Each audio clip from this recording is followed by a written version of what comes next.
নিরামিষের দিনে কি রান্না করব, এটা একটা বিরাট সমস্যা।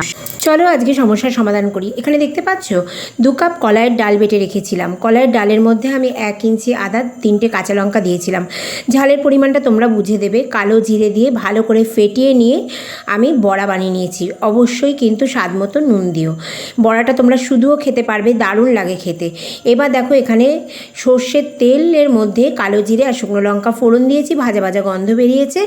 2 টেবিল স্পুন কালো সর্ষে, 2 টেবিল স্পুন তিল, 2টো কাঁচা লঙ্কা দিয়ে ভালো করে বেটে নিয়েছিলাম, আর একটা টমেটো দিয়েছিলাম। ভালো করে বেটে নিয়ে দেখো আমি যখন ভাজা গন্ধ বেরিয়েছে তখন মশলার পেস্টটা দিয়ে দিয়েছি। মশলার পেস্টের মধ্যে কিন্তু নুন হলুদও দিয়েছি। নুনের পরিমাণটা তোমরা কিন্তু চেক করে দিও, যেহেতু দুবার দিয়েছি। আর দেখতেই পাচ্ছ ভালো করে কষানোর পর অনেকটা পরিমাণ জল দিয়েছি, কারণ ঝোল না ভীষণভাবে টেনে নেয়। ভালো করে ঝোলটা ফুটে উঠলে দেখো বড়াগুলো নামিয়ে নিয়েছি। 2 মিনিট রান্না হয়ে গেলে ব্যাস রান্না রেডি।